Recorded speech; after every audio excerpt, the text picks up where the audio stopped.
Questions while she's trying. All right, good morning. You can't see me. I'm off camera. I'm Wesley Lawson, the resident principal here at Friendship Southeast Academy. Hi, Wesley.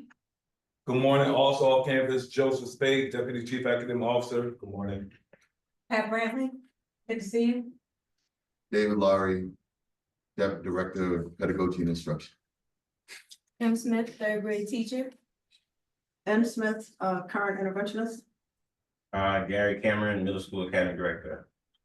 Angela Dixon, the Elementary School Academy Director. Hey, Zach, Hi. Hey, it's Angela Das, Director of Math. I'm Miss Epps, the Special Education Coordinator. And Chelsea Sherrod, K-2 Literacy Specialist.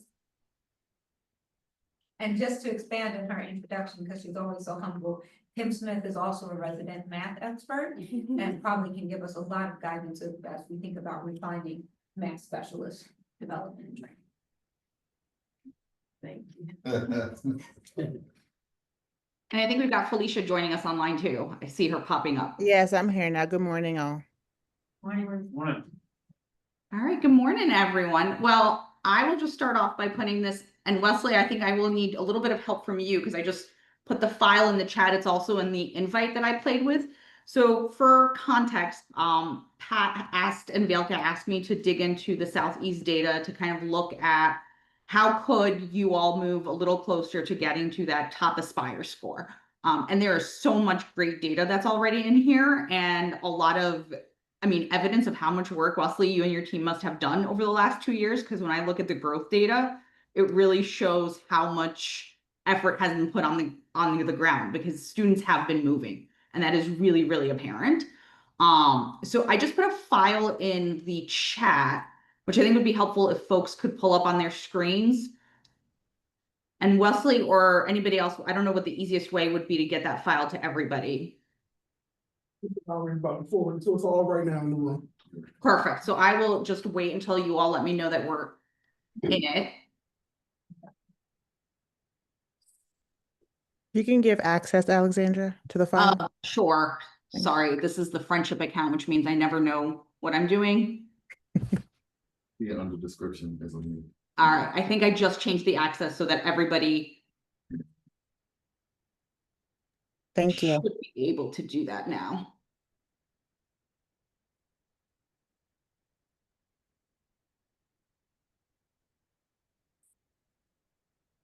So this file for folks who are in the room, really what I did is I took the file that Zach had shared at the all staff retreat and just played around so that we wouldn't touch Zach's original files and lumped everybody in. And I focused solely on grades 4 through 7 for us here since your 8th graders are going away, really as a way to look at the data on a student level and think about how you want to think about data moving forward.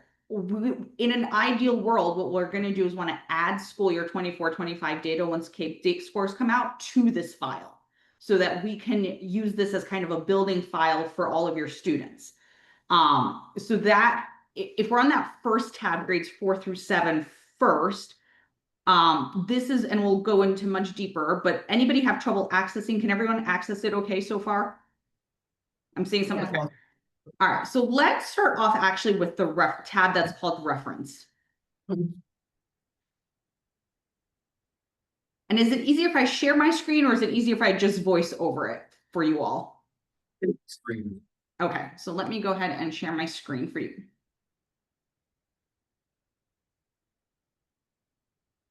Sandra, I think you'll do this at some point, but when you think about grades 4 to 7, which is for this school, it is middle campus framework for Aspire.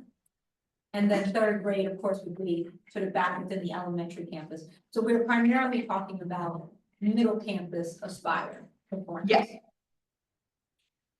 And middle campus performance is heavily dependent on the, it's a much higher percentage of points that are dedicated to CAPE than what it would be for elementary. Absolutely. And it kills you because it is all nothing but CAPE. Yeah.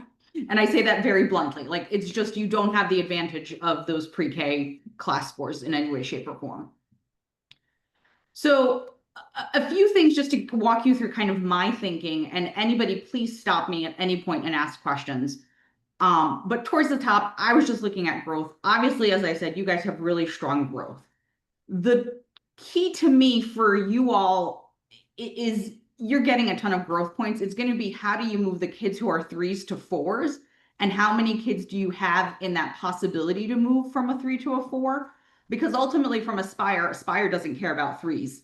OSSI cares about 3s, Aspire doesn't care about 3s. And so the question is, how many kids and who are the kids, and how do we identify the kids who are at a 3 or in the 3 range and who we can move to that 4? And how do we make sure we keep the kids at 4 at a 4?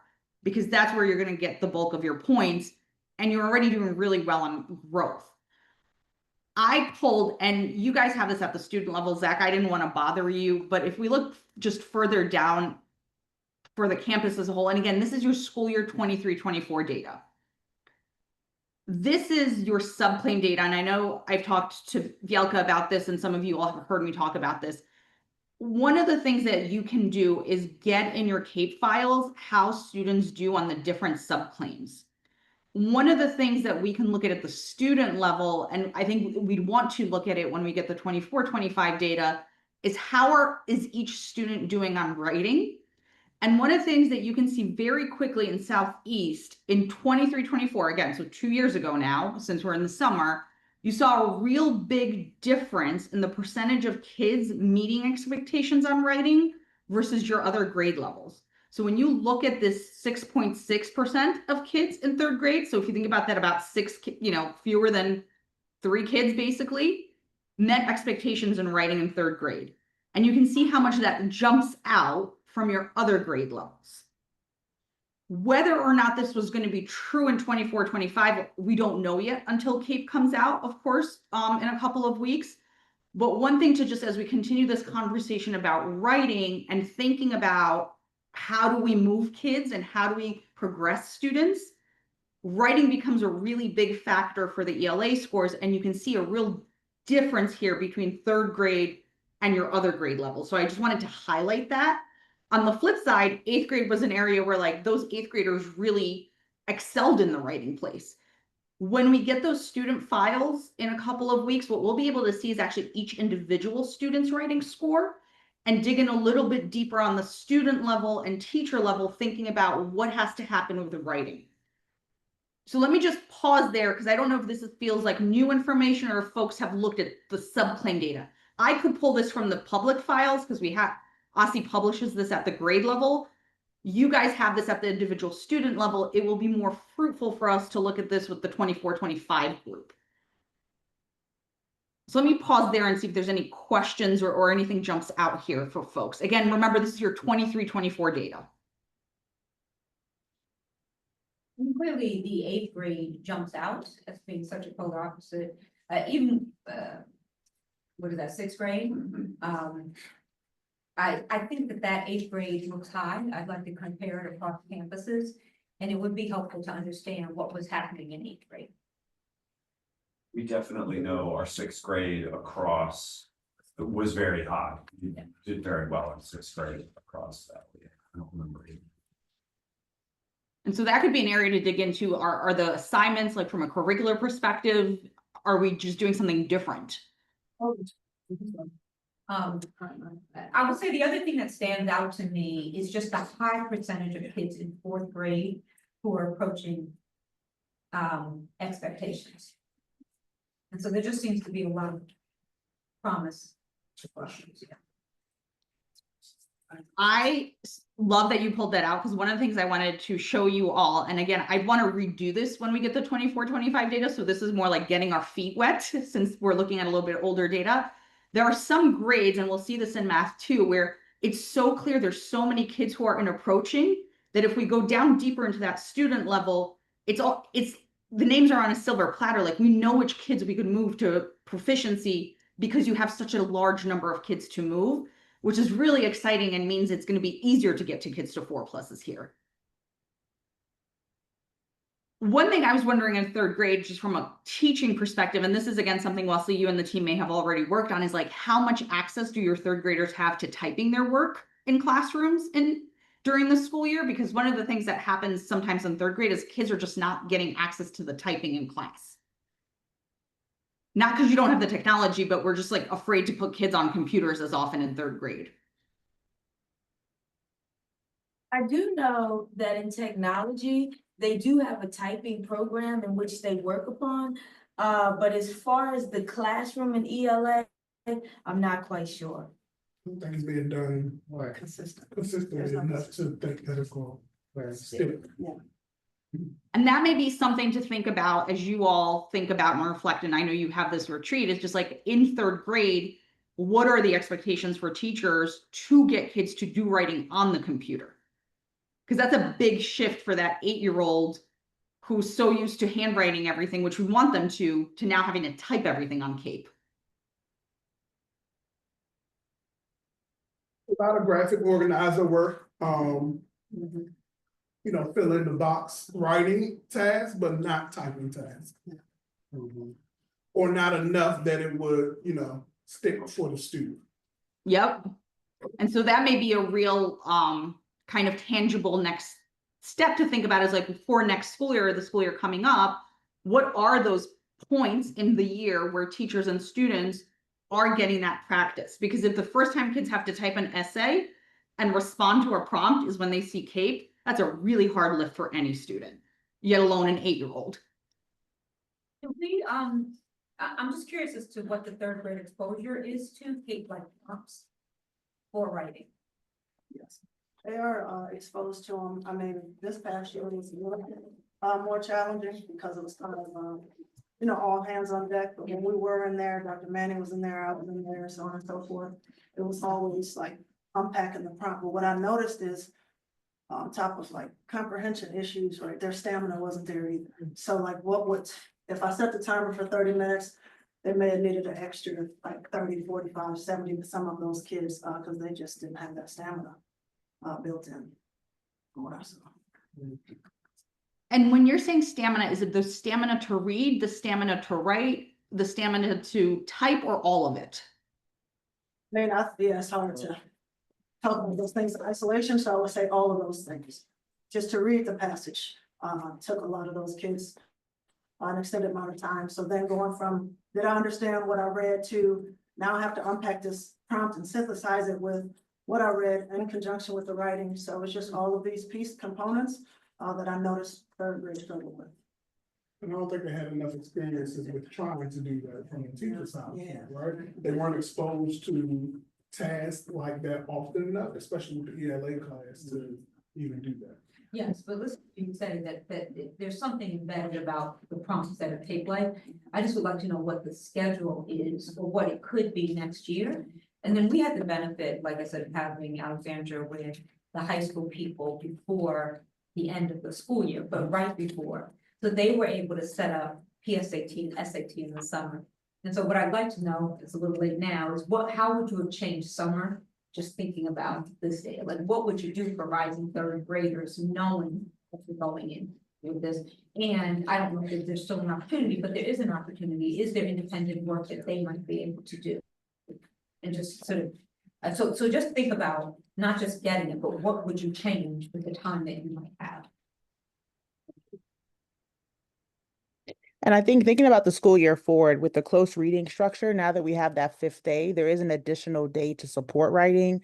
So like day 1 is usually reading, day 2 is craft and structure, day 3 is unpacking and the writing prompt modeling, which is what was just described.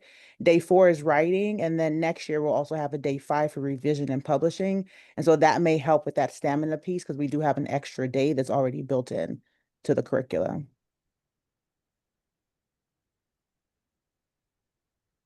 When you all think about third grade, I think just to go back to Pat's question, I'm wondering how often are students getting cold prompts that they have to type?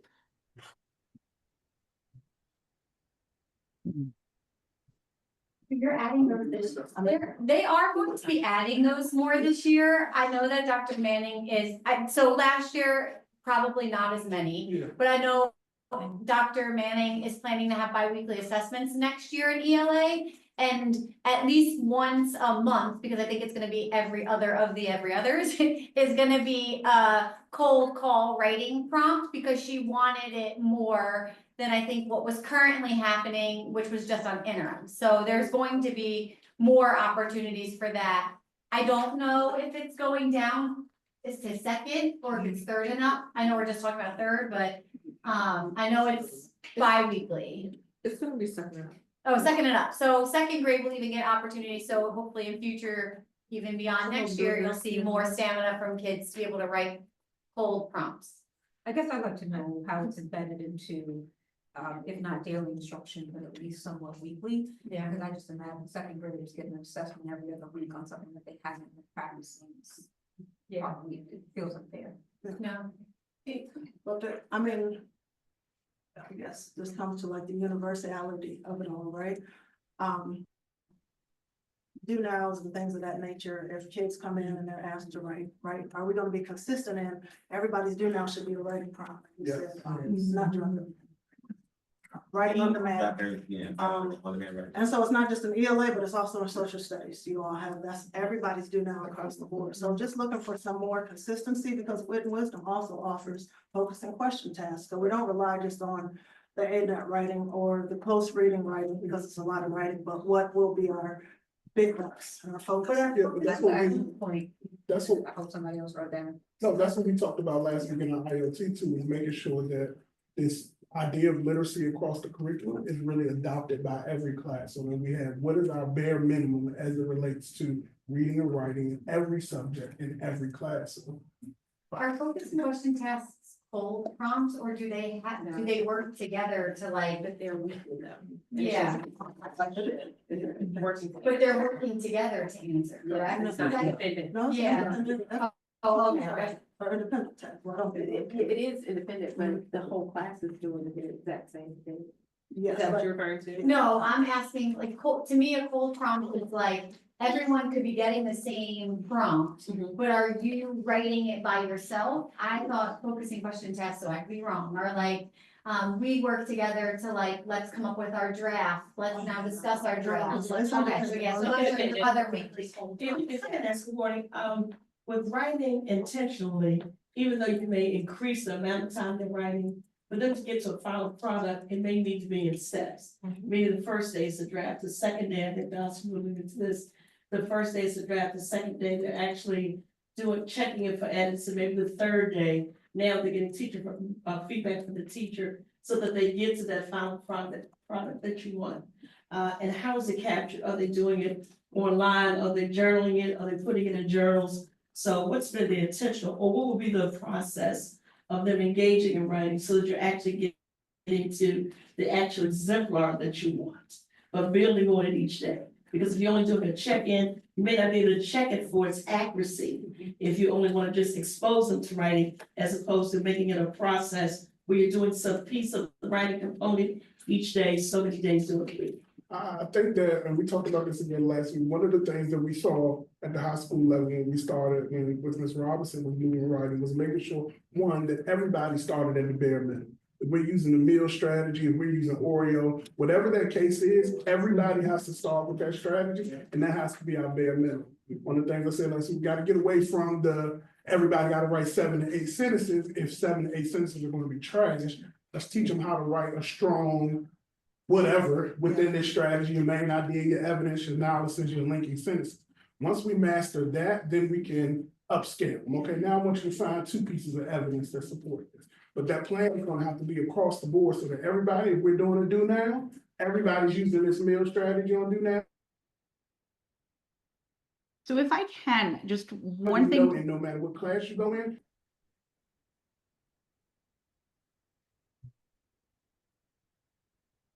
Go ahead. Oh, I'm sorry. I think I froze for a minute. So why don't you finish and then I'll jump in.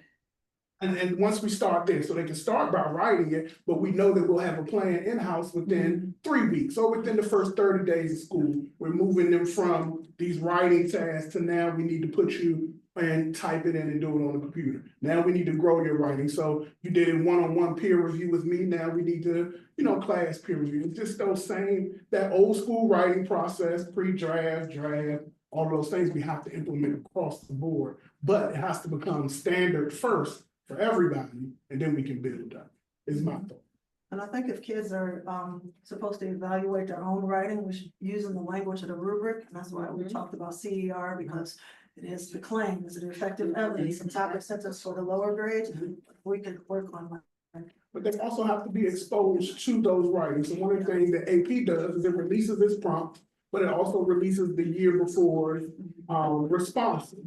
But one of the things that students can do is go and see another student's writing that scored a 4 or that scored a 5, right? What did this student do well? What did this student not do well? And then you can edit your own writing based on whatever that prompt is. We just have to make sure we're clear about what that prompt is, and that every classroom, not English classroom, but every classroom is speaking to the result we want to see.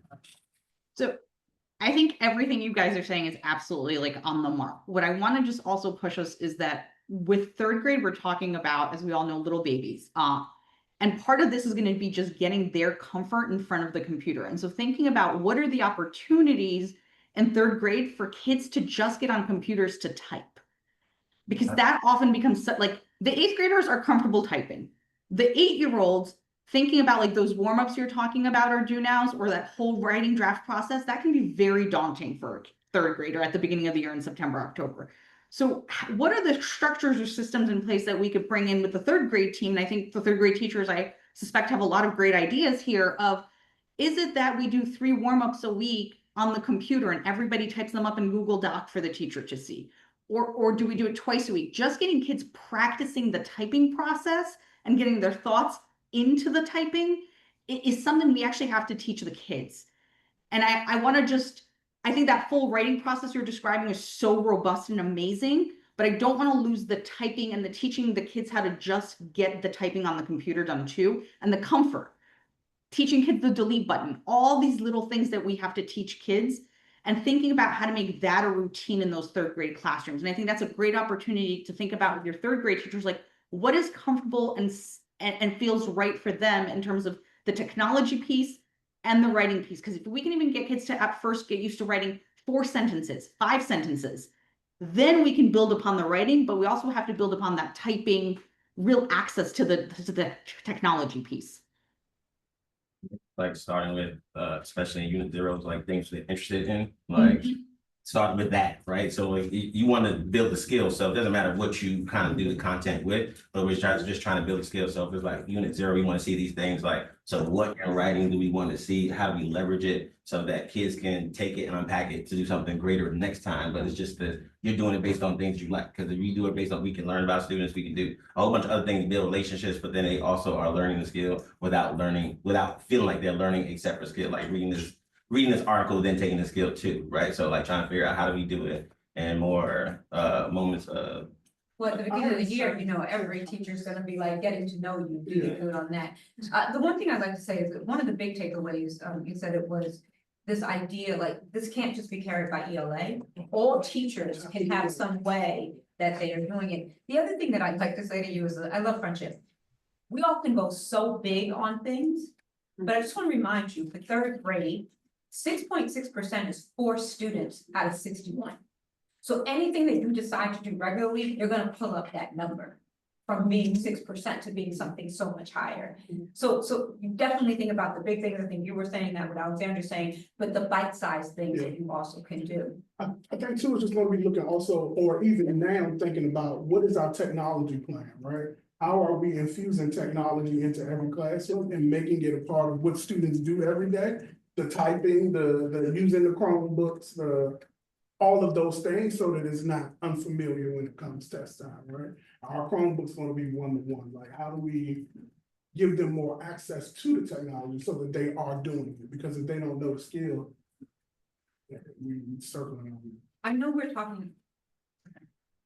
So no, just kind of feeding off of what everyone was saying, something that we did with the younger students that I believe could, because they're aware that we did in the past too, it was typing.com. So we had a competition. And so whoever had the highest, they got like a popsicle. They weren't necessarily understanding what the prize would be, but they get like a pencil or a sticker, or they would be invited to come to lunch bunch in advance. And every single day after they ate breakfast, they just had to jump on typing.com. And that's something that the district pays for all the kids to have. It's free, but I believe we have a more advanced package for the students, and every day they knew, and so they would start running into the classroom to do it. They would be like, oh, let me get my, I have to get my typing in. And so they just started to become stronger in general on it, just because they were excited to do it. They were excited to get to the prize. And that was just our morning meeting where some of the children come in super early, some come in right before breakfast. And that was just an easy way for them to also, and if we think about maybe universal practices, everyone's just doing that. Yeah. Like if you don't have an expectation in the morning for them, I think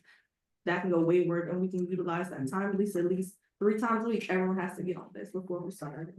I know we're talking a lot about 3rd grade, but I do want to talk a little bit about 4th grade. I don't know if this is coming up, but essentially your approaching expectations, meeting expectations is 76%. 8th grade is 75% if you add the approaching meeting. So what is it that needs to happen in 4th grade to get those kids over sort of the hump? Because it's a lot of kids sitting in that second part.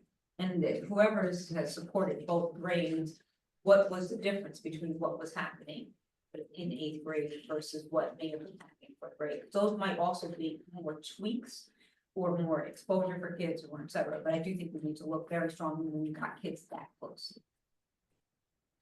And again, I think that this is like 23, 24. When we get 24, 25 data, we're going to want to look at it exactly in the same way to exactly say, like, what are those tweaks and practices? Because my best guess is that your middle schoolers are much more comfortable typing. They type all the time.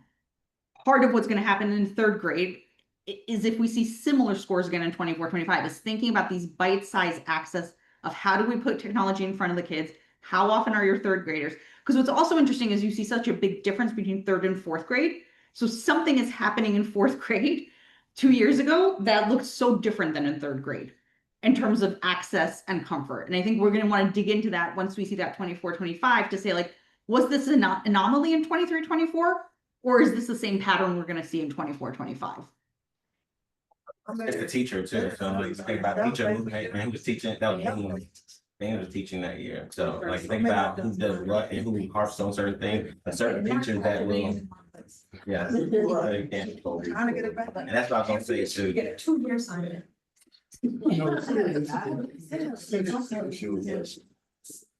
But I think it's also too with, we want teachers, students using technology, just trying to make sure that we understand what teachers are doing with technology and how that active monitoring looks, because I think a lot of people are on technology. Like if you go in every classroom, we have people on laptops, people on technology, right? But that's what I'm saying, if you're active monitoring too, like, so are you using Go Guardian? Are you walking around the room, like, or what type of tasks are you giving children to engage in? Urgency is also because one of the things this lot used to do was these skill drills every day. You had 5 minutes or 10 minutes to do whatever, answer how many problems. How can you do that with technology too, right? How can you build your skill for 5 to 10 minutes right after you do now? You're typing this up or you're practicing this type of thing. How do I do these things? Whatever the skill drill is, how do we implement that? If it's every day or like you're saying 3 times a week or 5 to 10 minutes. The next thing I just wanted to show you all, and again, this is all 23, 24 data. We'll want to relook at it for 24, but down in row 43, this is the subclaims by grade level for ELA. Some quick things that jumped out at me, again, when you see in 6th grade and 8th grade, really like the strength happening. So if you think about written expression, which we looked at down at the bottom, but then when you see lit tends to be a little bit stronger for most of the grades in informational text. So I think one thing to think about is, and I don't know who mentioned it, but thinking about social studies, how much access and what social studies reading looks like in terms of an informational text. There are some grade levels where, again, there's just a number of kids we could move and some real strengths. When you look at these subclaims, when you see writing that written expression, it usually parallels knowledge and use of language. There's usually some parallels that you will see there. And so you can see it in grade 6 and in grade 8, where they had really strong knowledge of language in both of those grades. They also had similar scores in written expression. Those two things tend to go hand in hand. Again, we'll definitely want to look at it in for 24-25, but just to show you what's here, because this is what we often don't look at, is we look at the kids' scores, we look at our overall proficiency, but we don't think about from that content perspective where we can make some pushes. Hey, Alexandra, can I ask a quick question, which is, do you have a similar dive into math? And the Roll reason down I'm to asking. 76. Thank you. Yeah, Pat just waved. It was like, yeah, go down. Okay. All right. Cause when I look at like growth to proficiency, MGP, and even proficiency stuff, math was a lot lower. And math is a lot lower. Math is absolutely a lot lower. And you can see a few things when you start again, this is 23-24. So like, I'm going to keep saying that because I'm like anxious to get 24-25. But when you look at math, if you just start with major content, which is row 89, that again, 2 years back now, this is what percentage of students is getting content for that grade level. 2 years ago, I highlighted 5th grade because you saw a real gap in 5th grade, which would have been your last year's 6th graders. Yes. Hold on, I'm sorry. Sorry. We're trying to identify a teacher. One meeting. Sorry. Go ahead, Alexandra. The same side, again, this would have been your last year's 5th graders. If you look at that grade 4, the reason I highlighted that yellow box is because if we were doing this last fall, one of the things I would have said is we've got almost half the 4th graders approaching for major content, which means most of your, half your 4th graders were almost there. That's the group we could have really thought about which kids to move to a 4 and what did we need to target to get those kids to a 4. How much of this is like strong teachers in 4th grade? That's a question you guys can answer better than me. So that historic group, they're joining into 6th grade this year, they're our highest students with disability population. That historically since 2nd grade has been a very strong group. That's Bradley Gay, RJ Pitt, Thompson. They're just a stronger group of even our SWD students are strong within that entire group is a very strong, solid group. Yeah.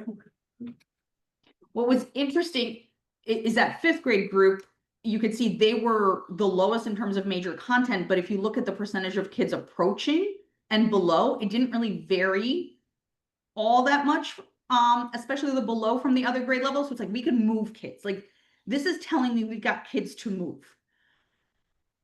I think what you can also start seeing as you see some overlap, and I put some notes in the margins in column M.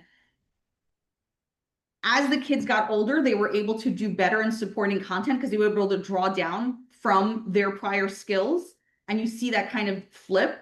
And then you see that modeling. And that's where I think if there's something to look at, and again, for 24-25, is this going to look similar? And how much access are kids getting to those modeling and application questions? Because those are the hard questions in the curriculum always. They're also the questions that teachers often skip in class or they let one kid answer and go up to the board and answer for the whole class where the teacher does them. And they're the questions that kids usually often have the least at bats at because they're really hard to do. And so one thing that I was thinking about, again, as we look at patterns, is just thinking about as we do observations, how often are we seeing kids actually having to independently struggle with the modeling and application problems?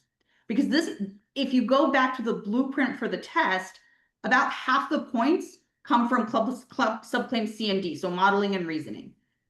A little bit more than half for most grade levels. We're usually really good at giving kids access to the major content and supporting content questions. We often see that kids don't all practice and have access. So I'll pause there because I'm curious to hear your reactions as you look at this.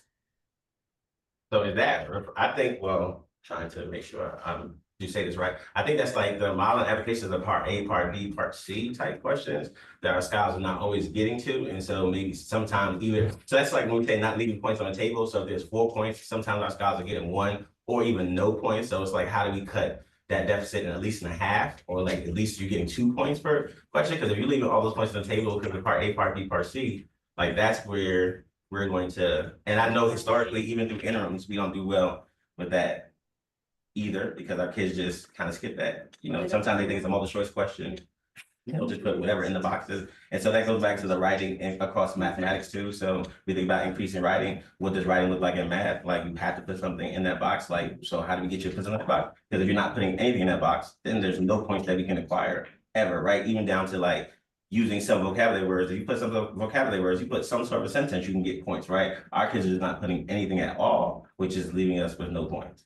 One thing that I would strongly suggest, I know we're talking about these tests that are computerized, but when we went and visited classrooms today, there's just less writing, like scrap paper, notes. So I just do wonder, like across the board, every kid should be traveling with their paper and notes.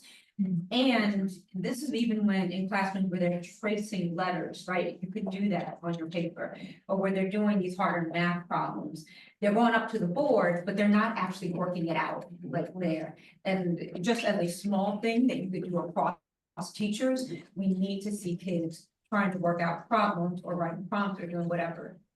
Yes, because then we got to Yeah. transfer. So that's the first step. Because then you got to take it off. So one thing that we found to be hard is like, how do we transfer? You do all this work on your graphic organizer piece of paper, but then how do you, in a crunch time, get it off your paper onto the screen? So I think that happens when we look at a lot of scratching for math, like all the work is on the math, but doesn't get onto the computer, right? So how do we even, that's like a time thing, but how do we get kids to synthesize whatever they're thinking is on paper, and how do we get it to the computer? Because that's been the thing. That's important. I would ask a favor, when you all visit classrooms over the next week and a half for summer, tell me how much you actually see it getting onto scrap paper.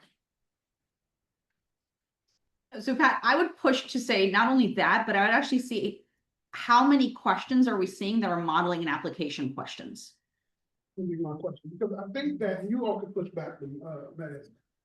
And we're learning in these interviews that there are many misconceptions when it comes to these model and application questions and these two-part questions that adults are having. So how much time are we spending making sure that the adults are understanding That's the it. steps in the math? That's we need more So that time. those misconceptions don't fall on the children who already don't know. Need more And time. I think that happens in the planning, like when teachers are planning, we need teachers to plan out and put on paper what they're actually going to do to address those things. Because we need to see what they plan on presenting or how they plan on capturing it for students. More conversation. It'll give you a chance to see what gaps they have missing. Yeah. It'll give your folks time to work with them, what they're not capturing, so they can transfer that to, what the students are doing, how they've communicated to students. The piece in reference to moving it from paper to the computer, problem is if they don't put it on the paper, you won't see if they know how to grapple with it and if they understand it. It's the paper that's gonna show you that.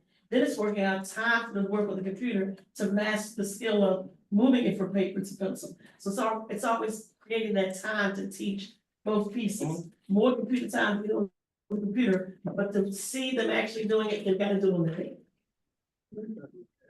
What I would just be curious about as you all go through this week, next week in summer school, and think about and pull up on the observations you've done throughout the school year, is how many times are you seeing every student in every math class you're observing getting access to reasoning and modeling and application problems?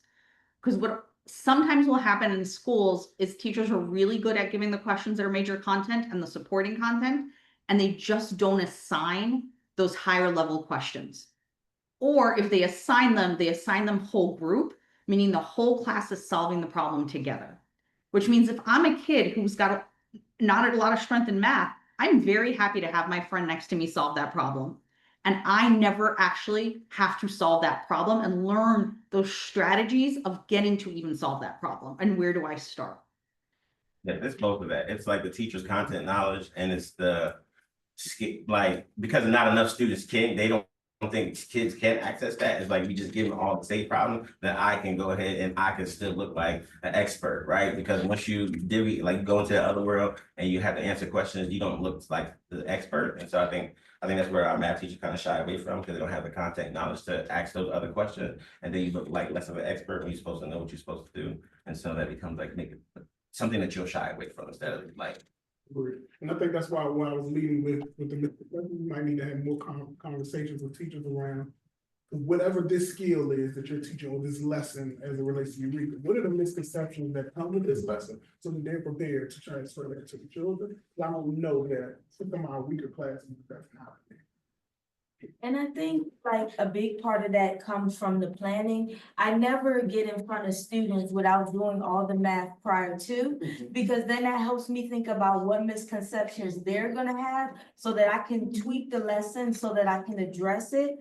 And also with the writing piece, I think with teacher planning, there needs to be more exemplars on what writing should look like. Because I've read some prompts, because with writing, the numbers are sufficient as well. But I'll see something like 4 + 4 = 8, and they'll literally type 4 + 4 = 8 instead of just putting the numbers in. The writing comes in with the thought behind it, saying some conjecture, like anytime I add two positive numbers, my sum will be greater than what I began with. That's the writing that has to happen, not just writing out the numbers in word form. Yes. Because How does your teams, like if we think about 7th grade math, is there one teacher who teaches 7th grade math? Yes. Yes. And they meet with your math coach, or what's that planning loop that happens? That playing loop has to get a little bit stronger. That is a area of growth for us, because we haven't had a math coach. I've been like supporting that role along with 10,000 other things, so yeah, we need more help in the math department, so we haven't had that direct focus. That's a good job on the. We're making an offer today. Thank you. I haven't gotten it yet, though. That's- I'm the second message. No, no. Thank you, appreciate I can it. skip you if I have. Yeah. Okay, please. Yeah, I say. Yeah, we haven't had a math coach, Ms. Pardo, you know, we haven't had a math coach.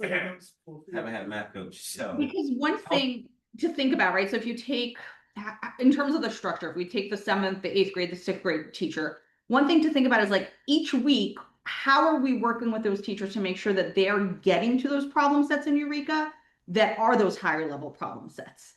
Because, and that's a planning. And so whoever said that, like, this is a teacher planning issue as much as it is pushing it on the kids, is are we making sure teachers are getting to that problem and not the last 5 minutes of class, because we know what that's going to look like. But where are we planning with teachers to say, like, no, we're going to do this really hard problem and you're going to give the kids, we're going to model, you're going to break it down for the kids this one time, and then you're going to give them a second chance at bat with the same type of problem, but now on their own. That requires a lot of planning. And I think it was Ms. Smith, if I got it right, like getting teachers to solve the problems ahead of time. Like, because you're using Eureka, nobody needs to write a lesson plan. Their internalization should be solving those problems. Like, that's your lesson planning as a math teacher with Eureka. You don't need to tell me what your warm-up is and what you're doing. You need to solve the problems, because that will make you the most effective math teacher. Like, if that's the focus of looking for that type of problem, how are we progress monitoring, tracking, and giving teachers feedback in real time?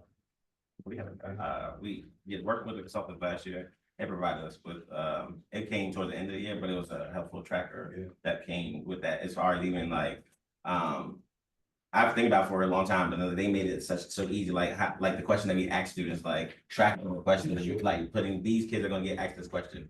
Can they quickly just, yes, they answered it, no, they didn't answer it. And so just think about how we leverage that sheet to make sure that it's modeling application on there, you asked it, who you asking it to, even if it's for like, I gotta focus for these 5 kids for this week, like I'll make sure that they get it because they are on, because we don't do a good job of achievement. Like we'll grow everybody from first, you start at 1st grade, get you to 3rd grade, but you're going to 6th next year. So like you grew, but you're nowhere near where we need you to be for a grade level. So like the focus is like trying to not economically disadvantaged students, like growing them, making sure that they get the scores they need to get, because those are babies that are not getting, they would get their achievement, but they're not.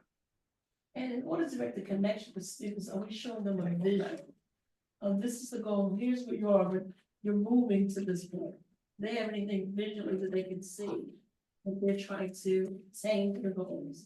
That they can see the level moving as they're making progress, so you're connected with them saying, hey, you're making this progress, but this is where you want to be, this is where you're inspired to grow. And they can actually see that visual, and they actually check in on that on a daily basis, so they can see themselves how they're performing those particular goals or standards you're creating. Because the visuals are important for students and teachers as well. Now, I think it's just important for me to like reiterate, once we get the 24-25 data file, we'll see how each individual kid did on these subclaims. So the power of that is going to be that we can look at your 6th and your 7th graders, your rising 6 and 7s, and say, hey, these 7th graders did really well in major content, but they did really low in modeling. So let's pull them together for a group, for an intervention group, to practice these modeling types of problems. And that's where I think the real work of when we talk about which kids to move and how we can move, because this is the aggregate at the grade level. When we get that individual student file, it will actually tell us for each kid how they did on every one of these subclaims. It's usually the rows on the file that I like to say everybody ignores and nobody ever scrolls over to and uses. But there's so much wealth in that data. So again, this is really just like for, I would say, demonstrative purposes, since we want to do this again with school year 24-25 data file when we get it. Let me pause there and see if there's anything else anybody wants to look at before we kind of dig into just the student level piece of this a little bit more and talk through where I think this could go for as we get that 24-25 data set.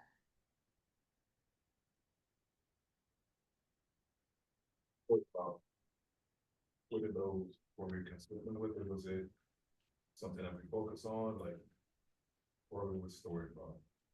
That varied from grade level. I think our younger kids did more, had more at bats with the consistently with the story problems. I don't know, Josh, you can correct me if I'm wrong, like the story problem living 4 to 8 like that this year. Well, story problems was only K-5. That's Yeah, so. that's why I said the lower. But Colby's do now has had a lot of Yes. the type 2 and 3 problems, so if they were doing those, then they would have gotten it, but yeah, story problems is the perfect place for type 2 and 3 problems. They are open response, they are meant for kids to try strategies and models, to have the opportunity to critique the reasoning of others and justify their thinking, which are type 2 and 3 heavy problems.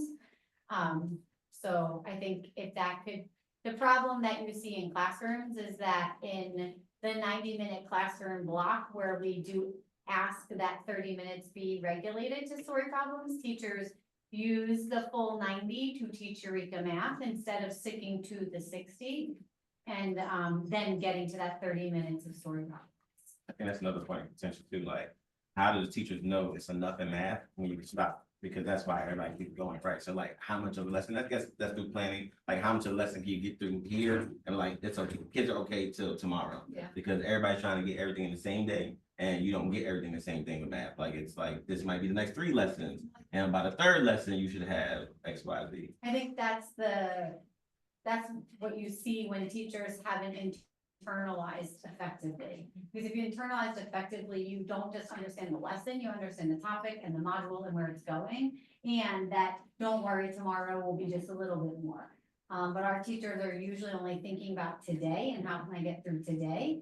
And they are not content experts. And so they're just living and breathing the words of the book instead of like, and what do my kids know? And what do they not know? And what do I need to customize to make it more appropriate?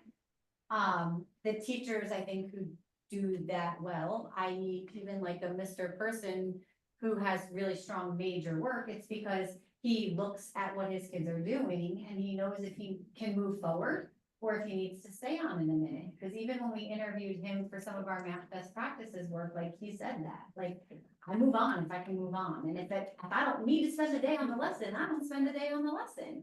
But if I need to spend a little bit more time on the lesson, I spend a little bit more time on the lesson. But we have to train our teachers and hopefully like people who observe them to be able to know when they need to pivot and when they should be staying. Our teachers just do everything. I think one of the struggles that I see in math versus ELA is even if you think about the top part of this conversation, it was we need to put kids on computers during their do-nows, we need to do this, very actionable items. But when we talk about math, it becomes so broad, like they don't know mathematical content, right? Which is one statement, but that's not true for all of them. And so what I would ask you all, like, instead of staying in the space of always stating the problem, what's the solution when 90% of your kids, of our kids, 70% are well below expectations in these different subplanes in math?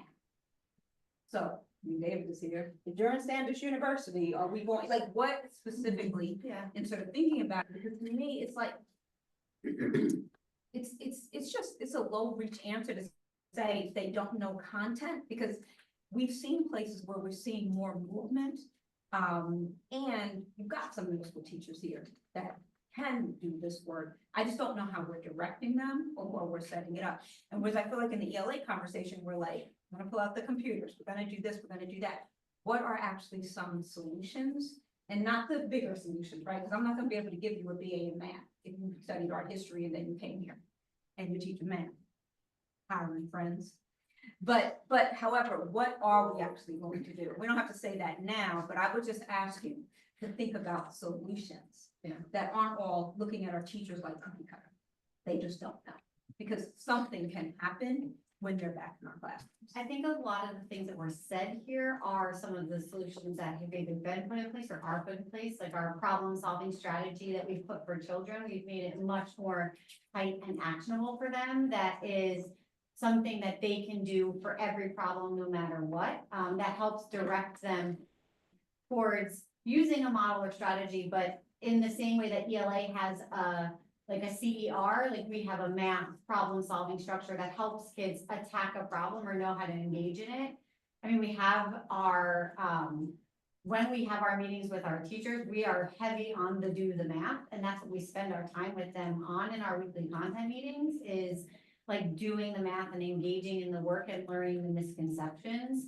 So I think it's a lot of what was shared as the areas of focus are just more. Sure, but just to, not to cut you off, but I heard, we're gonna do this bi-weekly, or Manley's gonna do this, or we could do that. And so I hear you talking about what we have done. Going into next year, on a weekly basis, are we doing the math? Like, so we don't have to answer that right now. I'm only asking that. It's just, it doesn't really work for me to say what we did going backwards and to look at these numbers, because that didn't work. And it may not be that it's not the strategy that's a problem, it's the schedule. Or it's the who's monitoring it, or it's something, but it's probably something more technical that can be done, right? Let me ask a clarifying question. When does intervention for math specifically happen and how? I think one of the things that we could improve upon, because this year you just kept your homeroom and you did intervention, and just with one person in there, that's very difficult, because I tried to break it up by the 4 domains of math. So you really need small group instruction and rotations, and not just that, but I feel like our intervention should mix the classes up. Because then we have our 4 5s in a group, our 3s in a group who we know we're gonna push up, our 1s and 2s in a group. And because we have at least 3 teachers per grade level, that can actually happen. So they can get targeted intervention for an hour, as opposed to keeping your own homeroom and you have to rotate 4 times. They're getting 15 minutes of that as opposed to 1 hour. So I think that could be a strategy that we use. Does the schedule have a 1 hour math intervention block for all students? Say that again, I'm sorry. Does the schedule have a 1 hour math intervention block for all students? 45 minutes. Yeah, it's not math. It's 45 minutes every day for all students. Every day for all students. And that's exactly what we talked about last week in the scheduling build out. And And is the time the same for all kids? Meaning, like, are all 4th through 8th graders at the same time, or are the times different by grade level? Okay. Because I think what we're going is actually where I want to go next, because to me, the way to move math is going to be done at a very individual student intervention level. And it's going to come down to how do we group kids, and it's exactly, and is it Miss Smith, please forgive me if I'm getting the name wrong, was saying, which is it can't just be the one adult with their homeroom. It has to be 3 to 4 adults with this group of kids that we split up. And the magic is going to be in which kids do we pair together with which adults? And what are we getting? And so, again, this is a spreadsheet that shows our 4th through 7th graders, so rising 5 through 8s. If you look at the blue, this is all math. the purple is the ELA. What is in here is really a bunch of data, and I'm just going to open up a few things that I have hidden. But if we look at math for specifically, the way I like to think about this, and I did this with the high school, is I literally go kid by kid. And so if we take Malik James, this is a student who I said I think we could get to a 2. Malik James, so this, you see this 2 in this math prediction column for me. Malik James, if we look at him, excuse me, the year before in column AM, he got a 661, he got a 1. But if we start looking at his MAP scores, the 6th to 2034, once a student is in the high 20s, mid 20s to low 30s range, that is a kid who's in range for a 2. What I like to do is at the beginning of the year, when we have 24-25 scores, is we dump 24-25 scores into this spreadsheet. We would put all the kids and say, for the fall, what are we aiming to get you at? And if you kind of scroll down, you'll see I group kids on a 1, a 2, a 2.5, 3, 3.5, or 4 level. So as you kind of scroll down, you'll see all those numbers in column S. Kids who are a 2.5, so if we take these 2 babies right here, Reagan and Denham, for math, I had both of these babies as 2.5. They both earned 2s the year prior. Are kids who I think we can move potentially up towards a 3. We might not get them all the way to a 3, but we could move them and work with them to get them there. Kids who are 3.5, and I'll kind of go down to find some of those babies. Makai, he earned a 3. He's a kid who I was like, no, that's a kid we could actually potentially move to up to a 4. And if I look at his MAP scores of how he did throughout the year, he's showing progress. And so if I put the kid with the right group, with the right interventions, and I use that subclaim data to figure out where I need to push Makai, that's how I'm going to move him from that 3 to that 4. Excuse me for 1 second. So when we look at the individual kid level, some of the things you start seeing, and you've got in here the CAPE score from 23-24. We've got their ANET scores from last year, and we have their MAP scores from last year. And I'm putting here just the percentiles. If you unhide the arrows, you can get RIT scores. I don't personally ever look at RIT scores because I cannot memorize what they mean. But if you tell me a kid is in the 81st percentile, I know what that means. The best case where I'd want to take us is once we get that 24-25 data, we dump it into here. We redo these math predictions with the kids' new scores. And then we use this to do the groupings for come fall and say then which adults are working with each kid and which kid. So especially if we think about just for math, if we take our 3.5 kids for a minute, this is where these are the kids that we could move to a 4, or some of them we want to make sure they stay at a 4 because they're kind of right on the cusp. These are the kids where some of these kids we're going to want to work on modeling. Some of them we may want to work on reasoning, but we're going to get that from the subclaim data and then think about which adults are working with those kids and what resources are they using to actually move the kids. Because something like IXL is not going to be enough to get a kid to practice modeling. IXL is great for, or Zern, they're great for major content. They're great for supporting content. They're not going to move kids to that higher level, which is where we're going to get kids who are at a 3 to a 4. If we look at these kids who had a 3, so these kids right here, this top group, these are all kids who scored a 3 in 23-24. These are the kids who, when I started looking at their MAP scores, would have been my target kids who we absolutely wanted to move to a 4 and could have gotten to a 4 in math. And again, math is in that blue. So let me just pause there because I think this is, again, just like a scattering of where we want to go because the magic will happen once we get the 24-25 data. Those columns, B, C, B, D, someone's cursor, those were just columns that were there before in the original file from Zach.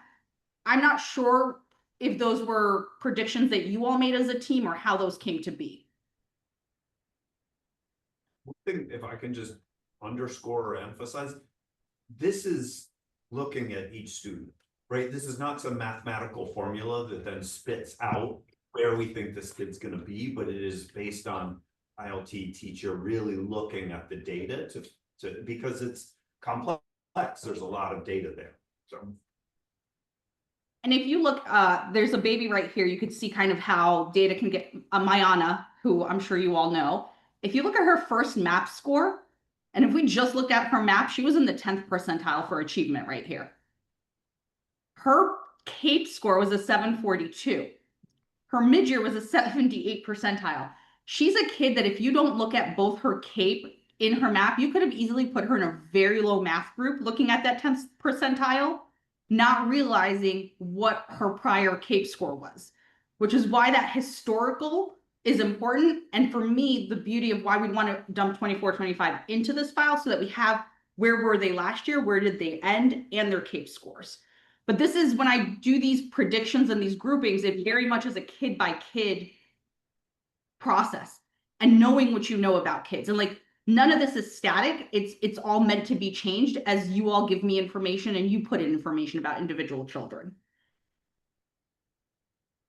Well, I think something that needs to be put in place very much on both sides. Speaking of Mayana, she's a student with disability, is that our SWD population know how to use their accommodations. I find on CAPE, many of them are doing stronger with practice how to use their accommodations in class. I know in particular, just personally, as well as I was a one-on-one this year, the young gentleman, he wasn't aware of how to use certain aspects of his tools. And very much of what underscored his knowledge was the fact that he wasn't able to, as a third grader, know what tools I use for what. But in both arenas, I did the DC bias. If the children know how to maneuver as a SWD, their accommodations, they can have a much stronger ability. And to that point we were talking about the other day, we were just speaking about like Miss F just making sure that even if it's not like the inclusion in the inclusion class, everybody knows how to modify or accommodate some kind of way for every single person inside the building. Because if you're doing for accommodation for students with disabilities, then they also work for our Gen Ed population. So they're trying to make sure that everybody knows how to do the same.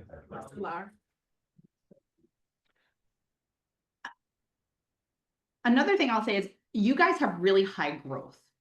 A lot of times schools are really good, who have a lot of growth will focus on kids who are very low because we all know who the low kids are. And so we tend to put a lot of energy and effort on our really low kids and do great work on moving those kids. We often ignore these groups of kids, these like threes the most because they seem fine. And teachers will overlook these kids often because the kids are doing the work, they're scoring fine, and they don't put the emphasis of how do I get this kid to move from a 3 to a 4 because the kid looks fine. I don't see the crisis. Whereas when I have a 5th grader who can't add, I see the crisis. And it's where this magic of these intervention groups can happen when we can say to teachers like, look, our job with this group of kids is actually get all these kids from a 3 to a 4. And here's what we're going to need to do to move these kids and have the same urgency as we do as some of what we have with some of our lowest kids. Started, I guess. Alexander, we're just having some small tech issues, but nothing that affects what you're doing. I see you perfectly. Hopefully it's my good side. It's your great side. It's the best side. But you can keep going. We're just restarting our Promethean board. No worries.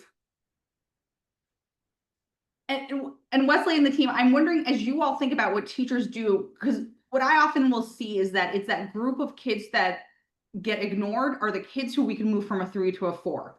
And I'm wondering how that shows up for you all or how you think about those kids.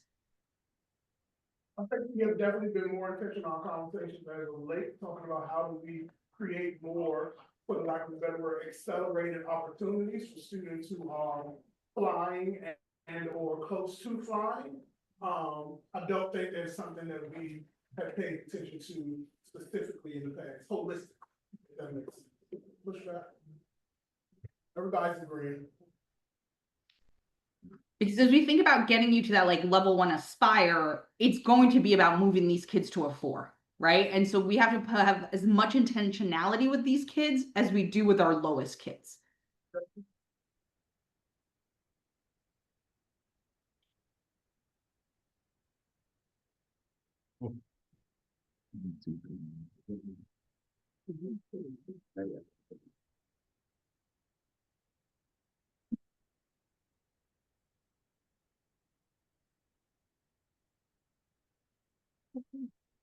In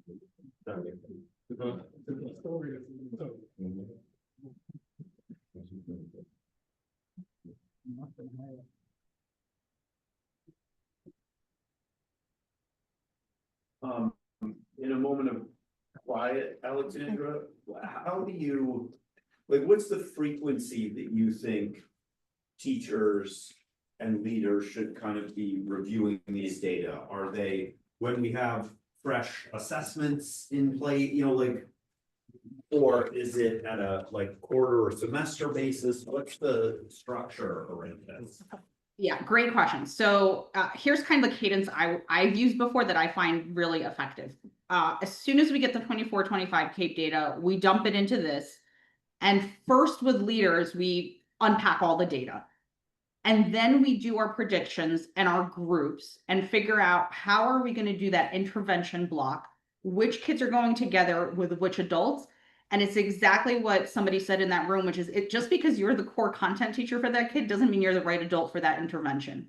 And so we figure out interventions ideally by like the 3rd or 4th week of September when we know who we have on staff. Because I'm realistic, because just because we think somebody is there on August 1 does not mean they are there on September 30th. In terms of adults and children. So really we spend first, second week of September massaging the data, figuring out our groups, figuring out which adults we have for interventions. And by the 4th week of September, we have our intervention groups in place and ready to go. We then when do you guys do fall map? December. Oh, fall map, sorry, in September. September. When in September, Zach? Like early September? I mean, it's pretty much the schools get, it's the first 3 weeks of September. Okay, because ideally we'd use, especially for your 3rd graders, we'd want to use fall map for them since we wouldn't have as much historical rich data. So by the 4th week of September, we've got intervention groups. We have students, teachers assigned, what they're using, which kids are paired with what adults is lined up. And we use the subclaim data to help us also inform that. Then leaders live and breathe in this spreadsheet. We share the data with teachers similar to this, but basically each teacher would have their own tab for their own kids, because I don't really want a teacher to look at all 4th through 8th grade because that can be very overwhelming. So 3rd grade math teacher looks at his or her kids and so on.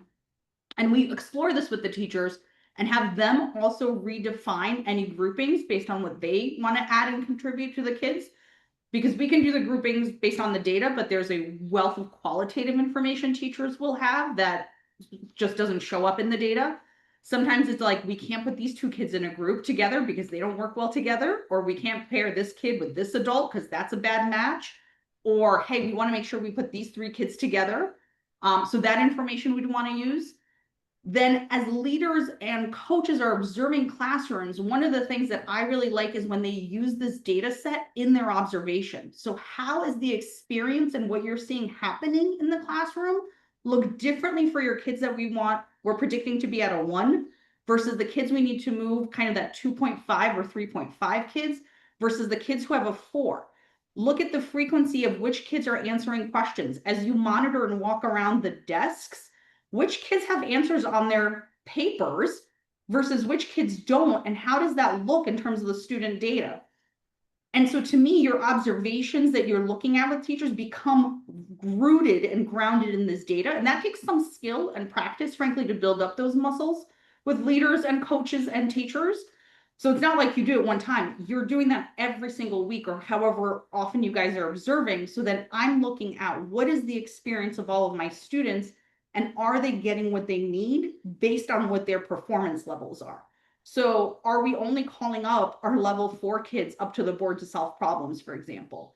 When I walk and monitor the room, is it only my high achieving kids who have answers on their paper? And when the teacher goes over the problem set, all of my level 1 and 2 kids are just copying and not actually having to solve problems?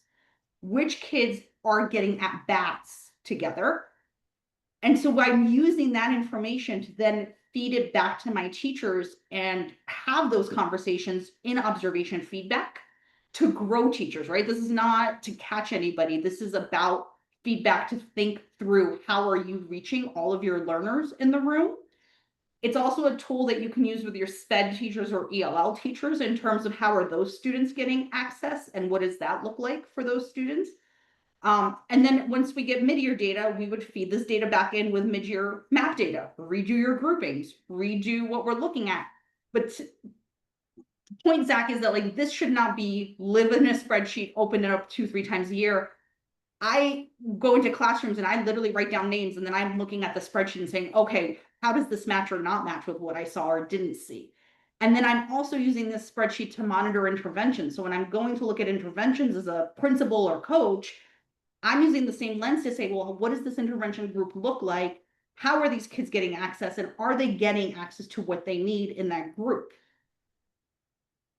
Alexandra, you can send this to us, but I just want to make sure that we capture that when the CAPE data comes out, July 19th to July 31st, I'm gonna keep saying 19th, I know that's early, then we're gonna amend these spreadsheets with the new data and then also do predictions. Yep, for next year. So we would redo the prediction columns to reflect how kids did. We'd want to dump in your 3rd graders, or your rising 4th graders rather. And yes, and then any new kids you guys get once we get access to new kids test scores for non-friendship kids. And I can work with Zach to make that happen.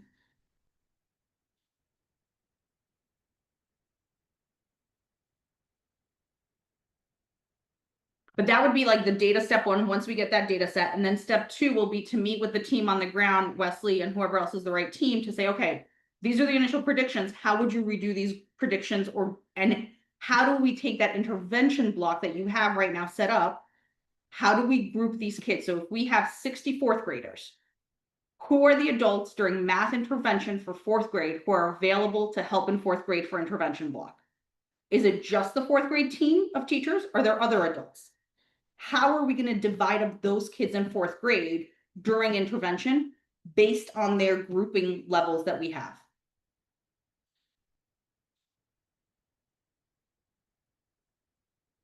So we basically would, this right now the column is blank, it says group, but we basically have every kid assigned to a group. And so if you tell me we have 5 adults available in 4th grade, we'd have 5 groups. If you tell me we have 8 adults available for 4th grade math block, we'd have 8 groups. And we'd assign the kids to the groups and then think about which is the right adult to work with which group. So we're going to have a group of really high achieving kids. Who's the right adult to work with our high achieving students who need that very high level advanced practice and to make sure that they stay on track? That group of kids, we might also put on IXL 2-3 times a week because they don't need as much. Who's the right adult to get our kids who want to move to a 4, are on the cusp of a 4, but need a lot of pushing to get to a 4? That may be a different adult.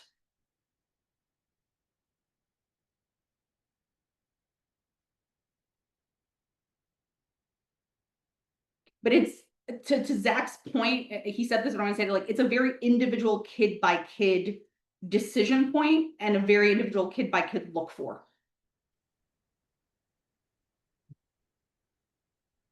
Question about correlations that you noticed for ANET being an indicator, and the reason why I just asked about ANET because ANET is more closely aligned to DC CAPE with that writing component. Like, what is the threshold for kids' overall scores being a 60%? They got a 3, or so on and so forth. Like, have we dug into that? Because if we're stopping everything for ANET, I just feel like our numbers should show some sort of improvement. There has to be some kind of correlation between these tests. So Okay. Angela, I don't know if you want to talk about what you and I played with a little bit before. Yeah, we had the chance to look at 5th grade math at another campus. And she made a bunch of charts to see the correlation. Now, to what you're saying, I can pull it up to show, but it would be 5th grade math. But what we were able to see was across goal getters, ANET, and I think you looked at something else. MAP. We compared MAP, ANET, and goal getters and CAPE all to each other and against each other. Completely aligned. So it was like kids who scored, I'll look up the 5th grade ideal one, but yes, we can do that where she just did beautiful graphs that had scores, like park scores, and then their ANET scores, and you could see that there was a lot of closeness between kids who were scoring 3s, 4s, and 5s And they were also doing well on ANET or goal getters or math.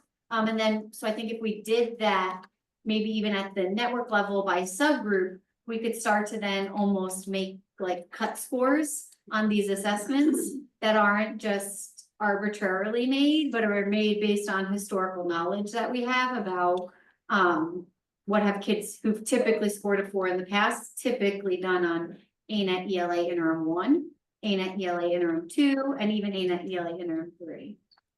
Yeah. To add to that, I was thinking about major works of the grade. ANET tends to cover a lot of those major works of the grade.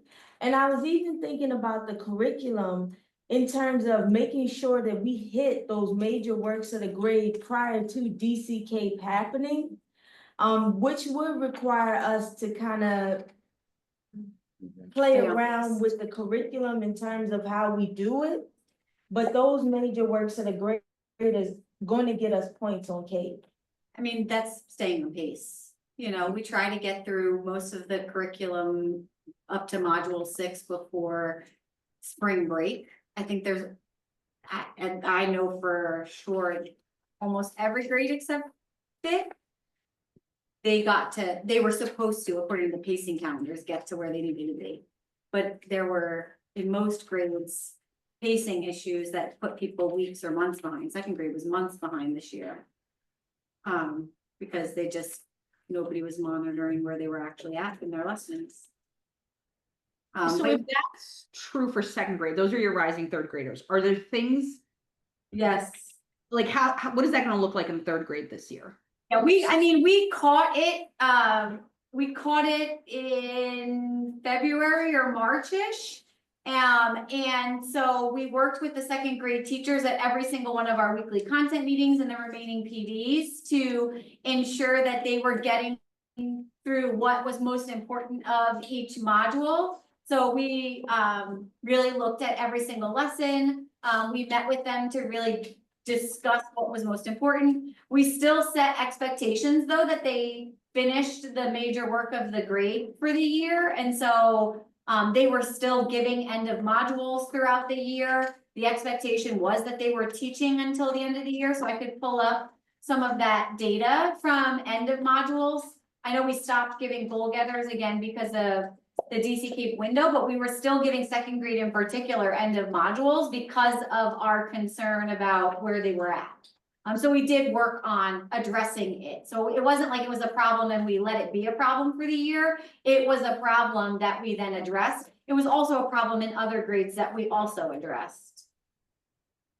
I feel like I was hearing the question of what does it look like going into next year? So is it repeating the way you addressed it toward the end? Or... So for me, my plan for next year to address making sure we get through the major work of the grade is to be more diligent about not only monitoring what the teachers say they're at, but where they should be according to our pacing guides. We understand that teachers are going to be roughly about a week behind, no more than that is what we hope for. And then sending out, I think we discussed at the top of each month to every school. We send it out weekly. On each of my weekly, monthly Sparks, there is a link to see where your teachers claim they are and where they're supposed to be. But my plan is to actually put it into the body of the email at the top of the month and specifically to leaders, name any teachers or grades in particular that are of concern, meaning are over a week or 2 behind where we expect them to be in the pacing. Can I ask a clarifying question? If I'm the 4th grade math teacher, who observes me and how often? And most often it's the math instructional specialists are expected to observe those teachers, depending on who that teacher is, right? At least once a week. If they're a extremely highly qualified veteran 4th grade teacher, they may get it bi-weekly, right? But the expectation is that they're being observed at least once a week. That's all I can say is because that's what I'm responsible for, is making sure the coaches get in there once a week. And so for every math teacher, and just using Southeast for my knowledge base here, I should be, for the most part, observed by a math specialist 1 time a week. And the AD, yeah. And the AP is observing how often? This one's a week as well. It depends on the need too. Yeah. They may spend more time where the need is heavier. And how does this math specialist and the AP talk or connect? Before we go there though, here you also have Robin Sylvie, an outside person, who is also observing some teachers. Same question applies though. How did that come together? How did her schedule come together? No, how did do all the three of these conversations- people- Oh, well, with Robin Sylvie, we meet with her in her day every day. Oh, we do walks with her as well, And we do so. walks with her as well. And ideally, the coach and the AP should be meeting pretty regularly, if not once, if not twice a week, at least once a week, to discuss, their high priorities and where they're going. IoT meetings happen once a week. In which we're also discussing the same, One of your questions in your email. feedback. So how many math teachers between 3rd through 8th grade, how many different individuals are teaching math?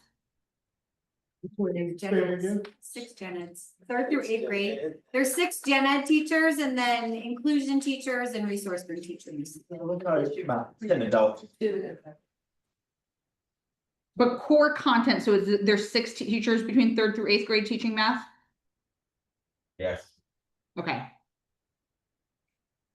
And so ideally, if I heard correctly, and forgive me if I didn't, that math specialist and AP are doing the observation together, is that what I heard? Not always, no. There are opportunities for them to do their observation, the observation together, but not always. And if I am that teacher, so like in terms of what Angela was describing in terms of like pacing, like those observations should show me right away whether pacing is on track or off track. Absolutely. Yes, but for the last, we haven't had a math instructional specialist for the last 3 years, so like a lot of that stuff that. In Once we 6th get grade. one, like in a In I mean, 6th grade excuse me, grade. 6th to 8th grade, We've sorry, had a excuse me, math yes, we have a math specialist, I'm talking about 6th to 8th grade mostly to support, so with the middle school, so we had one in K to 5. They got more support, but our 6th to 8th. We haven't had one. And in terms of thinking about planning, right? Because observation is one part, the next part then is like who is helping teachers think about planning and reflecting on their practices. Does that live with the specialist or does that live with the AP?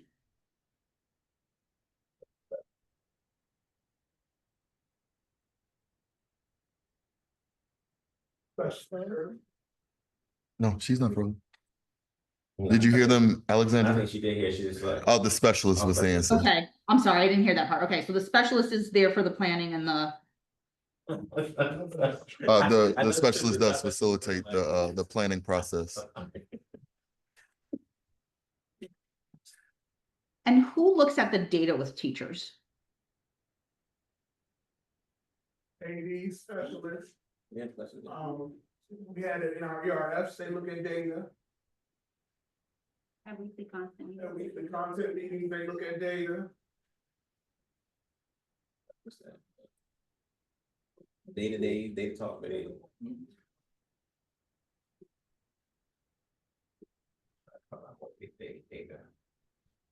So Wesley, from your kind of vantage point, because you get to be over all of this, as you think about this, are there systems or structures in like that observation adult to adult connection that you are thinking through differently for next year?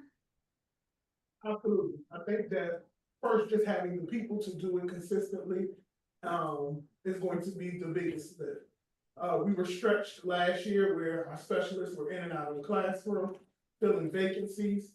And then we were also a newer team that was figuring out workflows. I think we, lack of a better word, muddled through that work, and we're going in clearer and more focused on the work that each person has to do, how that work cross, and the consistency of us having those data conversations around student success and how teachers support them.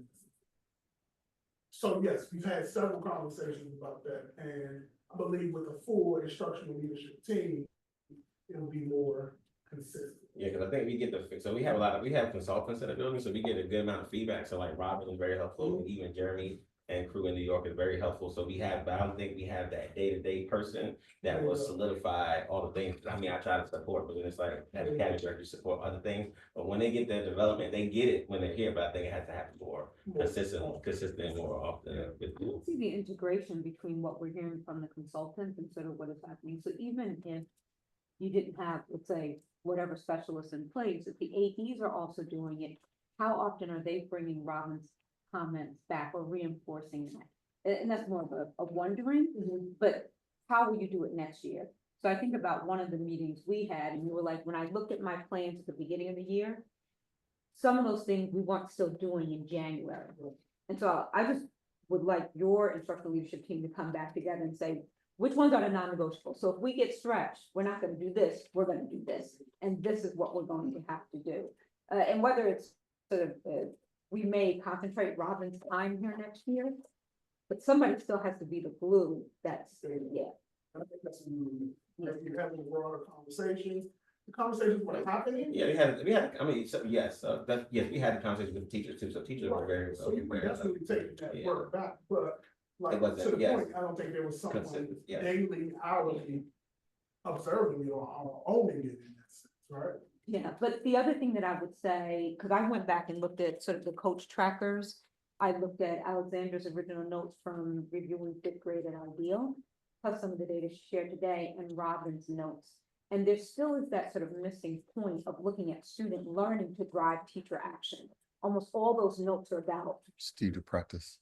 you know, it's like Danny said, what should we be doing, but it doesn't tie back. So even if we're gonna be using Robin, we think she's gotta tie back to the student learning and some of the same things we're walking with the student profile data and et cetera.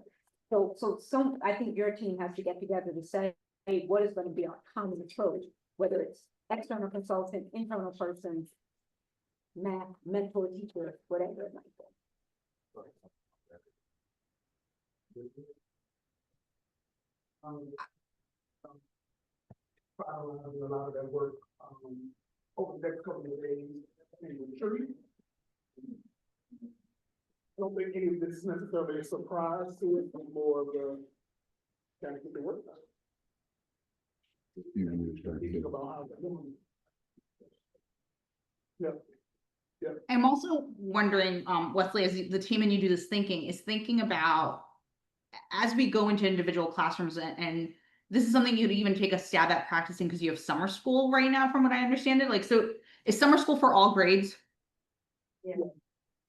So if we went into a fifth grade math room this week, for example, if we were to say, let's look at the experience of 3 of our kids who are level 1, let's look at the experience in that classroom at 3 of our kids who are level 2, a level 3, and level 4 as the observers, right? Let's each pick a kid, a 1, a 2, a 3, and a 4. So I have 4 kids, Angela has 4 kids, Ms. Smith has 4 kids, just as an example, and ask ourselves, as we walked into that room for that math class, what was the math experience and expectations for each one of those students, and were they different or the same? To think about what is the student experience and what are the students being asked to do and how much are students being held accountable to learn, depending on who the students are and what their math profiles are coming into that room.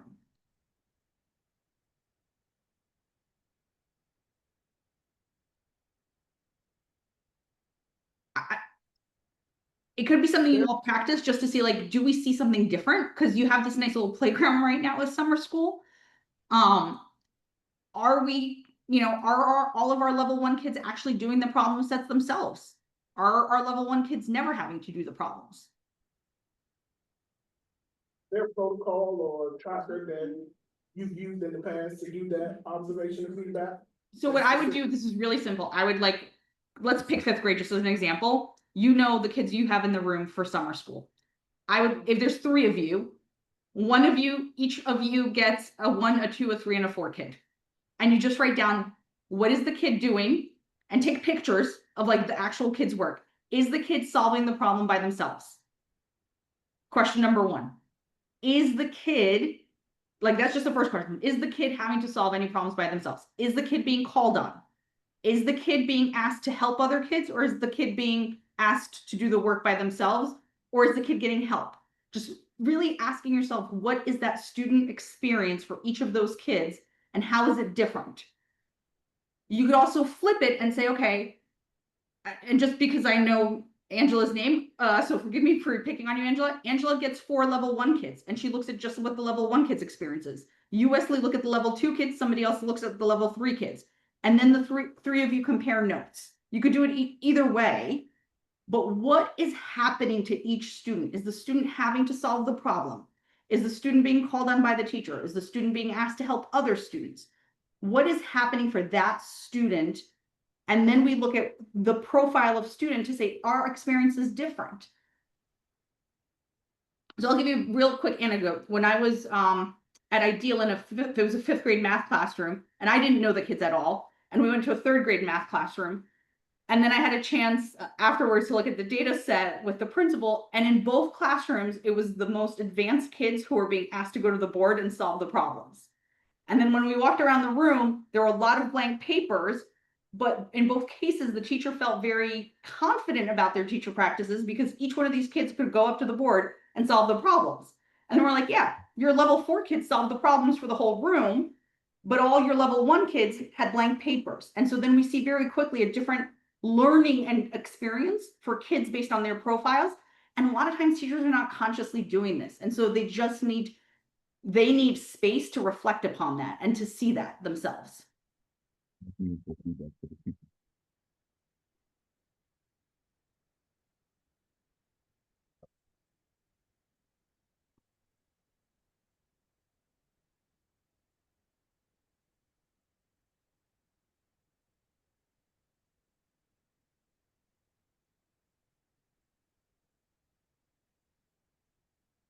No, she said just processing, Alexandra.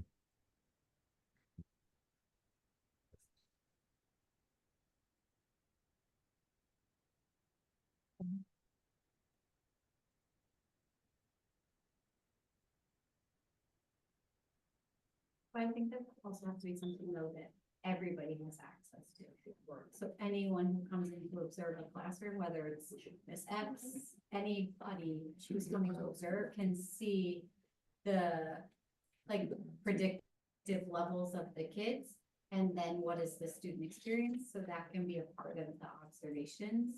Like if that's something that every school does have friendship, then I would love as a network leader to go into a classroom with that document, right? Like, Yeah, so to restate it another way, what I would say is that we've talked about this, is creating the student profiles and as any assessment updates to have them in the office or have them downloadable.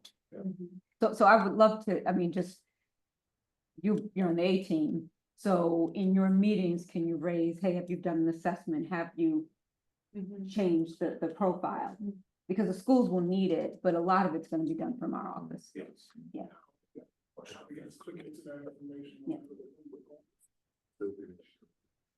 Yeah, so ultimately you all are, I mean, the A team is at least meeting weekly, right? So I guess the action I would love to see added is how you all will make sure that that's available in schools, because anybody we have walking into a school will need that. Yeah, and the master schedule, but that's just the, if you're gonna go into schools.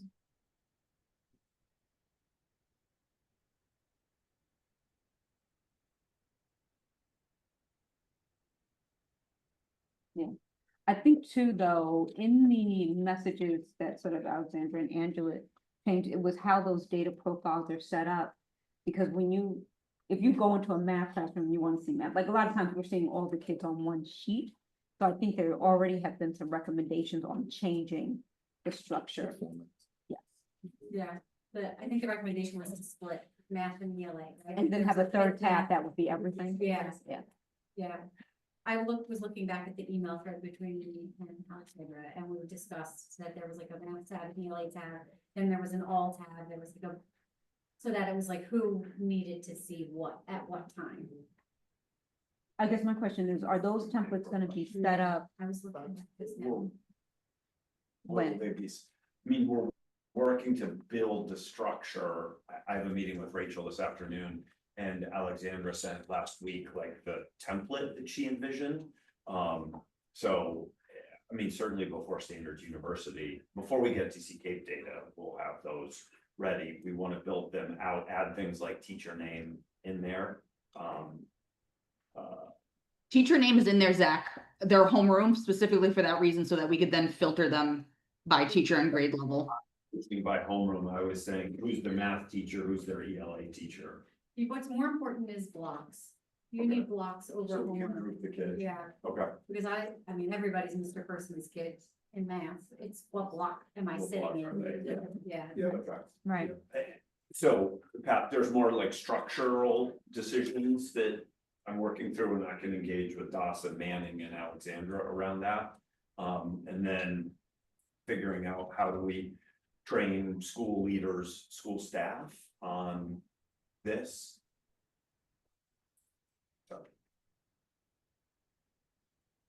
I think the other action step this team could do now before we get any of that data is to look at your intervention blocks for especially that 6th, 7th, and 8th grade, since that standalone middle school piece is such a beast. What adults will you have available for each of those intervention blocks to support students?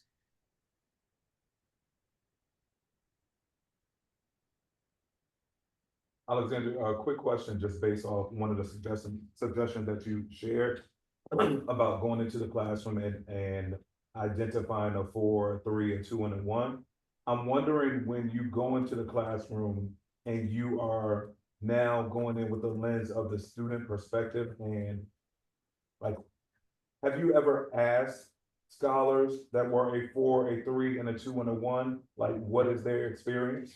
Has that been a part of your observation as well? I haven't done that because I don't usually know the kids when I do those observations, so they feel weird talking to a stranger, but certainly something you could add to it because they know you and they're going to respond differently to you. Yep. I think the most telling thing is when you take pictures of students' work and you see what is on their papers and you ask yourselves, did the student produce independent work or did the student copy the work? Yeah. Meaning transcribed from the board or transcribed from another student. Yeah, last time we talked, Alexandra, we talked about looking at student work samples to determine the difference between the experience of a 2 versus a 3.5 or whatever the case may be. And I think that will be far more rich than the interaction with the student, in the sense of it's something tangible that we can look at. Looking at those predictions, I did see the 2.5s, 3.5s. Did you make those determinations? And if so, I did. This was my rough first at bat, not knowing anything about the kids, just looking at pure data. Can you just walk me through that one more time, as that will be one of the likely first steps that leaders engage in, is making those predictions once we get the data back. Like, can you just so the first way I do this, and I'm going to hide the ELA over here for a minute, just so that our eyes don't get confused. And since we're looking at math.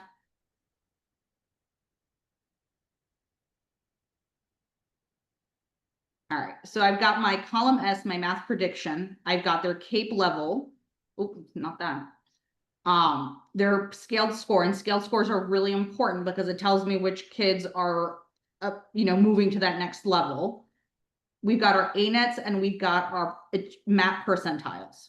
So I don't know if I'm pronouncing it right, but Aurelius there you scored go. a 650, which is the lowest you can score, right? If you tried anything on the test, you get a 650. ANET's pretty low. MAP is very low across the board. This kid most likely is going to be a 1 again. Yep. You will all, when we do this again, once we have the 24-25 data, you all will have more information because you know the kids. I can only look at the data. And we kind of look at these bottom kids. For the most part, most of these kids are pretty low across the board. I use MAP with a lot of schools, so I have a much stronger gauge with MAP. I don't use ANET with a lot of schools, so I don't have the best of gauge. Whereas I know when a kid is like in the 30 percentile for MAP, that kid usually can get to a 2. So like when you look at these two kids here, these two kids, Malik and Amina, scored 1s the prior year over here, but their MAP scores start telling me that we could potentially push these kids into a 2. So what would happen in 24-25, I would look at how did those kids do in 24-25? Did they in fact get 2s or did they get 1s? If they get 1s, what was their scaled score? Like how close were they to a 2? which would help me then think about for next fall, are we predicting them to be a 1 or a 2? This second student, Amina, really should be at the 2 level based on her MAP scores. We'll see what happens.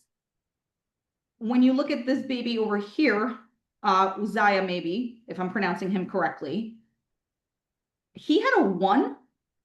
He had a 677. He had a very low 1. But when you look at the MAP scores for this student, they are completely not in alignment with that 1 on CAPE. These MAP scores tell me this kid could potentially get up to a 3, and we'd want to really push the student. But again, you all have information about the student in terms of just like what you all know about him in the classroom and how he shows up that may change this prediction. What I can say is like the MAP scores don't align with the CAPE scores for that student. You can see this for Taylor Saunders, row 31. Was that a 1? MAP scores would tell us that probably could get at least to a 2, and we'd probably, we're going to want to look at the MAP scores or the fall CAPE scores to see where did the student land, to see what grouping and where we want to potentially change the prediction. So it's really going individual kid by kid and looking at really the patterns and what are we noticing, and is this a kid we feel like we could move? What do we know about the student? What can we set? When you get to the 2.5s, like we're 103 Amir Parker, I have this student at a 2.5 because this is a student who earned a mid-level 2 because that 724 is my cutoff for a 2. These MAP scores tell me this kid should be much higher than a 2. I want to push this kid to what I'm calling a 2.5, where like the kid might score a 2, the kid might score a 3, but I could really want to push that kid to a 3, so I want to put him at a 2.5. This is a kid where I'd want to look at their subclean data once we have it to also then think about where do I want to push some of my interventions for this student. And when you're looking at these kids, be sure to look at their in-seat attendance. Yeah. So some of these kids just need to come to school. You can tell. So I mean, yeah. And most of your higher kids, their attendance is over like 90%. Yeah, we're seeing that. Yeah, we can scroll down. We see some strong attendance down at the bottom. Attendance does matter. Give them the optimal time for them to test. You can't do that. You just gotta pray they're there. Thank you, Alexandra, for walking us through that process. And again, we'd want to do this once we have those 24-25 data sets to then say, okay, what are we seeing, and use this as historical data because it's all just telling us the story of a student. Once we have that 24-25 data, we'll see some, where the kids are, but we'll also see some trends and see some kids who've done really well on CAPE, and then also see some kids who did a lot not as well as they should have. And then think about what do we need to do for those students, and what some of this is also student buy-in that shows up.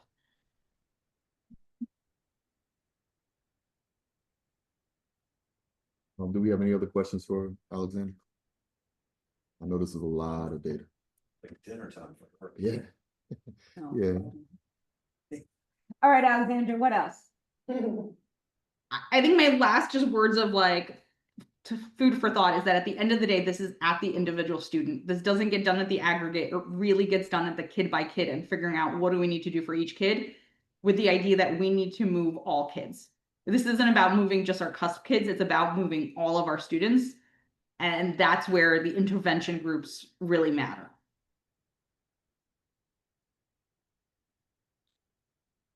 So I think Zach, and I know Zach, I saw your text, Zach, I think you and I can connect offline to how to dump the 24-25 data once it comes out, maybe on the 19th, as Pat said. But then identifying time to figure out how to make this actionable for 24-25. Yep.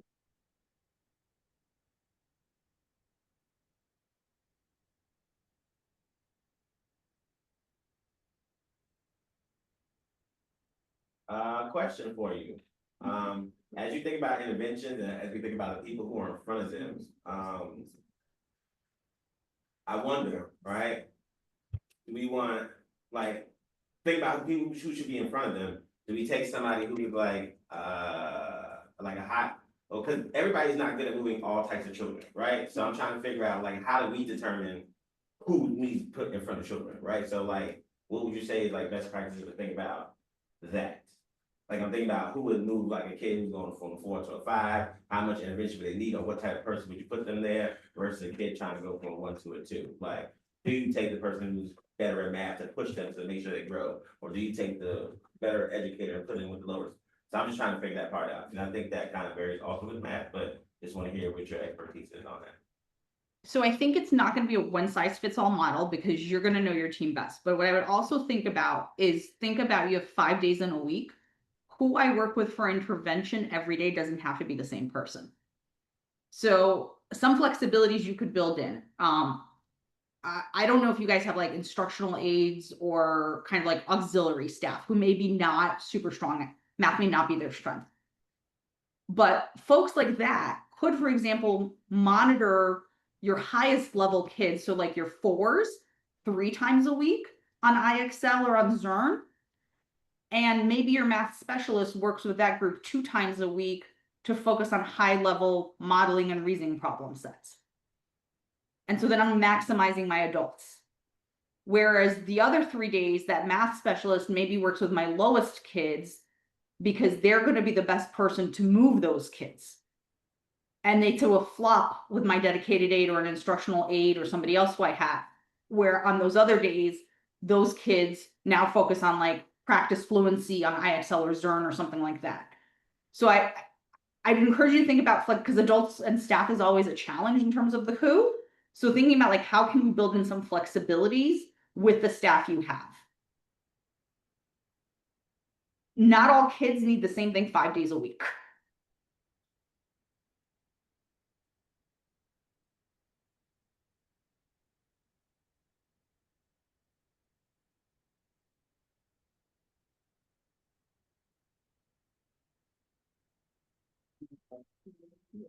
This year since the instructional dedicated aids and action. She was you over there. Unless you're asking. No, I was or you're asking. Alexander. Yeah, I was asking. Oh, For the team, okay.